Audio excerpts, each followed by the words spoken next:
എന്റെ ഹൃദയരക്തം കൊണ്ടാണ് ഞാൻ ഒപ്പുവെക്കുന്നത്. ഒരു കരാർ ഒപ്പുവെക്കുന്ന സമയത്ത് നാടിന്റെ ഭരണാധികാരി പറഞ്ഞ വാക്കുകളാണിവ. കേരളമെന്ന സംസ്ഥാനമില്ലാതാകാനിടയുള്ള ചരിത്രപ്രസിദ്ധമായ ആ കരാറിന്റെ ആഴങ്ങളിലേക്ക് അല്പമൊന്ന് കണ്ണോടിക്കാം. കാരണം അടിയന്തിരമായി ഒരു തീരുമാനമുണ്ടായില്ലെങ്കിൽ ഇനി അത് പറയാനോ കേൾക്കാനോ ആരും ഇവിടെ അവശേഷിക്കണമെന്നില്ല. 235 വർഷങ്ങൾക്ക് മുൻപ്, കൃത്യമായി പറഞ്ഞാൽ 1789, തമിഴ്നാട്ടിലെ രാമനാട് മുത്തുരാമലിംഗ സേതുപതി രാജാവിന്റെ പ്രധാനിയായിരുന്ന മുതിരുള്ളപ്പ പിള്ള മുൻകൈയെടുത്ത് ഒരു കൂടിയാലോചന നടക്കുന്നു. പെരിയാറിലെ വെള്ളം വൈഗ നദിയിലെത്തിക്കണം. ഇതായിരുന്നു ചർച്ചാ വിഷയം. അദ്ദേഹം ബ്രിട്ടീഷുകാരുമായി സഖ്യത്തിലായിരുന്നുവെങ്കിലും സേതുപതി രാജാവ് ബ്രിട്ടീഷുകാരോട് യുദ്ധം പ്രഖ്യാപിച്ചതുമൂലം പദ്ധതി ആദ്യം നടപ്പിലായില്ല. യുദ്ധം തോറ്റ സേതുപതി താമസിയാതെ സ്ഥാനഭ്രഷ്ടനായി. പ്രദേശം മദിരാശി പ്രസിഡൻസിയുടെ കീഴിലായി. തേനി, മധുര, ദിണ്ടിഗൽ, രാമനാഥപുരം എന്നിവിടങ്ങളിലെ ജലക്ഷാമം ബ്രിട്ടീഷുകാർക്ക് തലവേദനയായി തീർന്നു. ഇതേസമയം തിരുവിതാംകൂറിലെ പെരിയാറ്റിൽ പ്രളയം സൃഷ്ടിക്കുന്ന കാലാവസ്ഥയും. ബ്രിട്ടീഷുകാർ പെരിയാർ നദിയിലെ വെള്ളം പശ്ചിമഘട്ടത്തിലെ മലതുരന്ന് മധുരയിലൂടെ ഒഴുകുന്ന വൈഗ നദിയിലെത്തിക്കാൻ പദ്ധതിയിട്ടു. ഇതിനായി 1808 ഒരു പഠനം നടത്താനായി പശ്ചിമഘട്ടത്തെക്കുറിച്ച് വ്യക്തമായ അറിവുള്ള ജെയിംസ് കാഡ്വെൽ എന്ന വിദഗ്ധനെ നിയോഗിച്ചു. പദ്ധതി അസാധ്യമായിരിക്കുമെന്നായിരുന്നു ജെയിംസ് കാഡ്വെലിന്റെ നിഗമനം. എങ്കിലും വെള്ളം തിരിച്ചുവിടാനുള്ള ശ്രമത്തിൽ നിന്ന് ബ്രിട്ടീഷുകാർ പിന്മാറിയില്ല. പിന്നീട് നടന്ന മറ്റൊരു പഠനത്തിന്റെ അടിസ്ഥാനത്തിൽ വെള്ളം തിരിച്ചുവിടാനുള്ള ചെറിയൊരു അണക്കെട്ടിന്റെ പണികൾ 1850 തുടങ്ങി. ചിന്നമൂളിയാർ കൈവഴിയിലൂടെ വെള്ളം ഗതിമാറ്റിവിടാനായിരുന്നു പദ്ധതി. എന്നാൽ ചില പ്രത്യേക സാഹചര്യങ്ങൾ മൂലം നിർമ്മാണം നിർത്തിവെക്കേണ്ടി വന്നു. അങ്ങനെ പല പ്ലാനുകളും ഇതിനോടകം മുന്നോട്ട് വന്നെങ്കിലും സാങ്കേതികമായ കാരണങ്ങളാൽ എല്ലാം ഉപേക്ഷിക്കേണ്ടി വന്നു. അങ്ങനെ അവസാനം 1882 നിർമ്മാണ വിദഗ്ധരായ captain Pennycuick, R Smith എന്നിവർക്ക് എല്ലാ പഴയ പദ്ധതികളും പഠനവിധേയമാക്കിയ ശേഷം പുതിയത് സമർപ്പിക്കാനായി നിർദ്ദേശം ലഭിച്ചു. ഇതനുസരിച്ച് 155 അടി ഉയരമുള്ള അണക്കെട്ടിന് പദ്ധതി തയ്യാറാക്കി.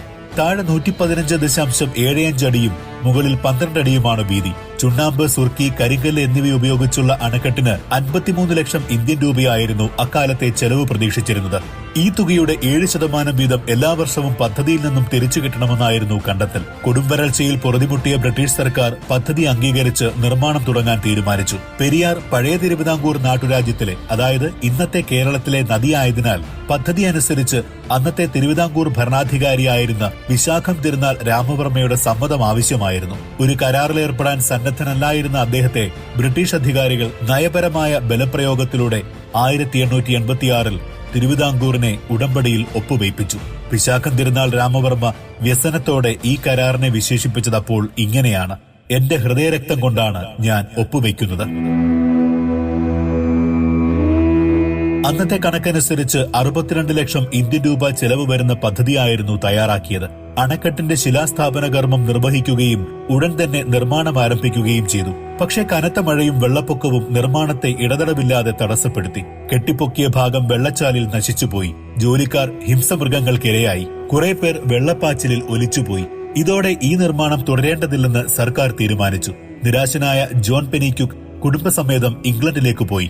എന്നാൽ താൻ തന്നെ ഈ അണക്കെട്ടിന്റെ നിർമ്മാണം പൂർത്തിയാക്കുമെന്ന് അദ്ദേഹം ദൃഢപ്രതിജ്ഞ എടുത്തിരുന്നു. ഇംഗ്ലണ്ടിലെത്തിയ അദ്ദേഹവും ഭാര്യ ഗ്രേസ് ജോർജീനയും അവിടെയുള്ള തങ്ങളുടെ സമ്പാദ്യം മുഴുവൻ വിറ്റു പണമാക്കിയ ശേഷം ഇന്ത്യയിലേക്ക് തിരിച്ചുവരികയും ഒരു വേനൽക്കാലത്തിന്റെ ആരംഭത്തിൽ നിർമ്മാണം പുനരാരംഭിക്കുകയും ചെയ്തു. തൊട്ടുപിന്നാലെ വന്ന മഴക്കാലം ആ അടിത്തറയെ തകർത്തില്ല. പെനി ക്യുക്കിന്റെ ദൃഢനിശ്ചയത്തിന് സർക്കാർ ഉറച്ച പിന്തുണ നൽകി. 1895 അണക്കെട്ടിന്റെ നിർമ്മാണം പൂർത്തിയായി. അന്നാകെ ചിലവായത് 81,33,000 ഇന്ത്യൻ രൂപ. 50 കൊല്ലത്തിലധികം ഇത്തരം അണക്കെട്ടുകൾക്ക് ആയുസ്സില്ലെന്ന് അണക്കെട്ടിന്റെ ശില്പിയായ പെനി ക്യുക്ക് പറഞ്ഞിരുന്നു. അങ്ങനെ നോക്കിയാൽ പോലും സ്വാതന്ത്ര്യത്തിനു മുന്നേ തന്നെ അണക്കെട്ടിന്റെ കാലാവധി കഴിഞ്ഞിരിക്കുന്നു. സായിപ്പുണ്ടാക്കിയ അണക്കെട്ടായതുകൊണ്ട് മാത്രമാണ് പിന്നെയും 63 കൊല്ലമായി അതിങ്ങനെ പൊട്ടാതെ നിൽക്കുന്നത്. ഈ അണക്കെട്ടിനെതിരെ പല വിവാദങ്ങളും കേരളവും തമിഴ്നാടും തമ്മിലുള്ള തർക്കങ്ങളുമൊക്കെ പലരും കേട്ടും കേട്ടില്ലെന്നും നടിച്ച കഥകളായി മാറി. 1979 ഗുജറാത്തിൽ സംഭവിച്ച മച്ചു അണക്കെട്ടിന്റെ തകർച്ചയെ തുടർന്നുണ്ടായ വാർത്തകളുടെ പശ്ചാത്തലത്തിൽ മുല്ലപ്പെരിയാർ അണക്കെട്ടിന്റെ പ്രാന്തപ്രദേശങ്ങളിലെ ജനങ്ങൾ പരിഭ്രാന്തിയിലായി. സ്വതന്ത്ര ഇന്ത്യയിലെ ഏറ്റവും വലിയ ഡാം ദുരന്തം അന്ന് ഗുജറാത്തിൽ സംഭവിച്ചപ്പോൾ 20 മിനിറ്റിനകം 15,000-ഓളം ജനങ്ങളാണ് മോർവി പട്ടണത്തിൽ മണ്ണോട് ചേർന്നത്. അന്നു തുടങ്ങിയ ഭീതി 45 വർഷങ്ങൾക്കിപ്പുറം കേരള ജനതയ്ക്ക് 10 മടങ്ങ് കൂടി നിൽക്കുകയാണ്. വേദനയോടെ മാത്രം ചിരിക്കാൻ തോന്നുന്ന ചില കൗതുകങ്ങൾ ഈ കരാറിലുണ്ട്.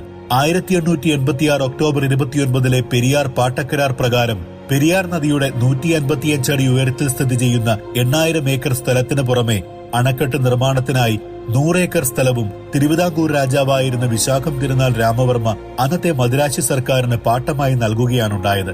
കരാറ് പ്രകാരം പാട്ടത്തുകയായി ഏക്കറിന് 5 രൂപയെന്ന കണക്കിൽ 40,000 രൂപ വർഷം തോറും കേരളത്തിന് ലഭിക്കും.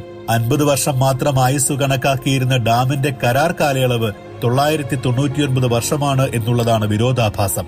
ആദ്യ കരാർ കഴിയുമ്പോൾ വേണമെങ്കിൽ വീണ്ടും ഒരു 999 വർഷത്തേക്ക് കരാർ പുതുക്കുന്നതിന് വിരോധമൊന്നുമില്ല എന്നുള്ള മറ്റൊരു മണ്ടത്തരവും കൂടെ ഈ കരാറിലുണ്ട്. അണക്കെട്ടിൽ ചോർച്ച വരാൻ തുടങ്ങിയതോടെ ആയിരിക്കണം അത് ദുർബലമാണെന്നും ജലനിരപ്പ് 136 അടിക്ക് മുകളിൽ ഉയർത്താൻ പറ്റില്ലെന്നും പറഞ്ഞ് കേരളവും തമിഴ്നാടും തമ്മിലുള്ള നിയമയുദ്ധങ്ങൾ ആരംഭിക്കുന്നത്.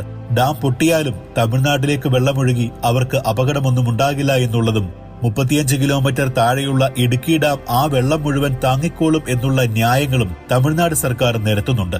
ഇടുക്കി ഡാം അല്ലാതെ തന്നെ നിറഞ്ഞു കവിയാറുണ്ടെന്നും മുല്ലപ്പെരിയാറിലെ വെള്ളം കൂടി താങ്ങാൻ ഇടുക്കി ഡാമിന് ആകില്ലെന്നുമുള്ളത് പകൽ പോലെ വ്യക്തമായ കാര്യമാണ്. ഇനി അഥവാ ഇടുക്കി ഡാം ഈ വെള്ളം മുഴുവൻ താങ്ങിയാലും മുല്ലപ്പെരിയാറിനും ഇടുക്കി ഡാമിനുമിടയിൽ പെരിയാർ തീരത്ത് താമസിക്കുന്ന 10,000-കണക്കിന് ജനങ്ങളുടെ ജീവന് ഒരു വിലയുമില്ല എന്ന ചോദ്യമാണ് ആദ്യം ഉയരുന്നത്. ആയിസത്തി അണക്കെട്ടെങ്ങാനും പൊട്ടിയാലുള്ള അവസ്ഥയെപ്പറ്റി ചിന്തിക്കാൻ തുടങ്ങിയാൽ കേരളത്തിലെ 5-6 ജില്ലകളിലെ ജനങ്ങൾക്ക് മനസ്സമാധാനത്തോടെ റോഡിലിറങ്ങാനോ വീട്ടിലിരിക്കാനോ പറ്റില്ല. കണക്കുകൾ സൂചിപ്പിക്കുന്നത് പ്രകാരം ഇടുക്കി, കോട്ടയം, പത്തനംതിട്ട, എറണാകുളം, തൃശൂർ, ആലപ്പുഴ എന്നീ ജില്ലകളിലായി കുറഞ്ഞത് 40 ലക്ഷം ജനങ്ങളെങ്കിലും നാമാവശേഷമാകും. പണ്ഡിതനും പാമരനും പണമുള്ളവനും ഇല്ലാത്തവനും സിനിമാക്കാരനും രാഷ്ട്രീയക്കാരനും കേന്ദ്രത്തിൽ പിടിയുള്ളവനും പിടിയില്ലാത്തവനും കുട്ടികളും വലിയവരുമെല്ലാം അടക്കമുള്ള ലക്ഷക്കണക്കിന് മനുഷ്യാത്മാക്കൾ വീട്ടിലും റോഡിലും പാടത്തും പറമ്പിലുമൊക്കെയായി ജീവനില്ലാതെ കിടക്കും. കുറേയധികം പേർ ആർക്കും ബുദ്ധിമുട്ടൊന്നും ഉണ്ടാകാതെ അറബിക്കടലിന്റെ അഗാധതയിൽ സമാധിയാകും. കന്നുകാലികളടക്കമുള്ള മിണ്ടാപ്രാണികളുടെ കണക്കൊന്നും മുകളിൽ പറഞ്ഞ 40 ലക്ഷത്തിൽ പെടുന്നില്ല. ജീവനോടെ അവശേഷിക്കുന്ന ബാക്കിയുള്ള മനുഷ്യജന്മങ്ങൾ പകർച്ചവ്യാധികളും മറ്റു രോഗങ്ങളും പിടിച്ച് നരകയാതനയിലേക്ക് വഴുതി വീഴും. ഇക്കൂട്ടത്തിൽ ലക്ഷക്കണക്കിന് തമിഴ്നാട്ടുകാരുമുണ്ടാകും. നദീജലം പറ്റുമ്പോൾ തേനി, മധുര, ദിണ്ടിഗൽ, രാമനാഥപുരം എന്നിങ്ങനെ കൃഷിയെ മാത്രം ആശ്രയിച്ചു കഴിയുന്ന 10,000-കണക്കിന് തമിഴ് മക്കൾ വരൾച്ചയും പട്ടിണിയും കൊണ്ട് വലയും. പരസ്പരം പഴിചാരി പല കലാപങ്ങളും ഉണ്ടായേക്കാം. ഇങ്ങനെ വേവലാതികൾ പറഞ്ഞ കാലം ഒരുപാട് കടന്നുപോയി, അതിക്രമിച്ചു. മരണക്കയത്തിലേക്ക് പോകാതിരിക്കാൻ ഇനിയും അവസരമുണ്ട്, അതും കുറച്ചുനാൾ മാത്രം. ഭൂരിപക്ഷത്തിന്റെ കണക്കുകളും ആവനാഴിയിൽ സൂക്ഷിച്ചിരിക്കുന്ന തെരഞ്ഞെടുപ്പ് വാഗ്ദാനങ്ങളുമെല്ലാം എല്ലാ നേതാക്കന്മാരും തൽക്കാലം മറക്കുക. നിങ്ങൾ ഉൾപ്പെടെയുള്ള നമ്മളില്ലാതാകാൻ പിടിവാശിയോ ബുദ്ധിശൂന്യമായ പ്രവൃത്തിയോ ഒരു കാരണമാകരുത്. പല പഠനങ്ങളിൽ നിന്നും കിട്ടിയ വിവരങ്ങളിൽ നിന്നും സമൂഹം അവഗണിച്ചു മാറ്റി നിർത്തിയ അറിവുള്ളവരുടെ കണ്ടെത്തലുകളിൽ നിന്നും ക്രോഡീകരിച്ചെഴുതി പറഞ്ഞ ഈ വസ്തുതകൾ സൂര്യനെ തൊടാൻ കാത്തിരിക്കുന്ന യുവതലമുറയ്ക്ക് മുന്നിൽ സമർപ്പിക്കുന്നു. സർവനാശത്തിനുള്ള കൗണ്ട് ഡൗൺ തുടങ്ങിക്കഴിഞ്ഞു. ഹിമാലയം പൊടിച്ച മണ്ണുകൊണ്ട് മൂടിയാൽ പോലും ആ കല്ലറകൾ മൂടില്ല. ജീവനറ്റ ശരീരങ്ങൾ കുറങ്ങാൻ അറബിക്കടൽ പറ്റിയ കുഴിയിൽ പോലും സ്ഥലമില്ലാതാകും. ഒന്നും സംഭവിക്കാതിരിക്കട്ടെ.